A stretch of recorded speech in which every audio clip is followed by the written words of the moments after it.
ബ്രസീലിലെ ഡേഞ്ചറസ് ആയിട്ടുള്ള ഫവേല സ്ലമ്മിന്റെ ഇന്റീരിയറിലാണ് നമ്മളിപ്പോൾ. നമ്മൾ മുമ്പോട്ട് പോകുന്നതിന് മുമ്പ് ആദ്യം ശ്രദ്ധിക്കേണ്ടത് ഈ നൈബർഹുഡ് ആരുടെ അണ്ടറിലാണെന്നുള്ളതാണ്. ഈ ടെറിട്ടോറിയൽ മാർക്കിംഗ് കണ്ടോ, CV എന്ന് പറഞ്ഞാൽ കൊമാൻഡോ വെർണേയോ.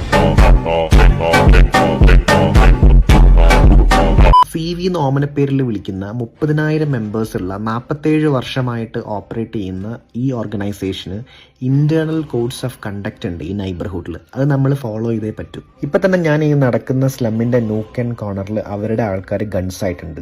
ഞാൻ ഈ കോഡ് ഓഫ് കണ്ടക്റ്റിനെതിരായിട്ട് വീഡിയോസോ ഫോട്ടോസ് എടുത്തു കഴിഞ്ഞാൽ അവർ ചോദ്യം ചെയ്യും. ഈ ഗ്രൂപ്പിന് ബ്രസീൽ ഫുട്ബോൾ ആയിട്ടുള്ള ബന്ധം അത്രയും ഡീപ്പാണ്. അതായത് കൊമാൻഡോ ക്യാപിറ്റൽ എന്ന് പറഞ്ഞിട്ടുള്ള ജയിലിലുള്ള ഫുട്ബോൾ ടീമാണ് പിന്നീട് ഓർഗനൈസേഷനായിട്ട് രൂപാന്തരം പ്രാപിച്ചത്. ഇൻഫാക്ട് ബ്രസീലിൽ അഡൽട്ട് പ്രോസ്റ്റിറ്റ്യൂഷൻ ലീഗലാണ്. അപ്പോൾ ബ്രസീൽ കാർണിവലിന്റെ ഭാഗമായിട്ട് സെക്സ് ടൂറിസം പ്രെവലന്റ് ആണ്.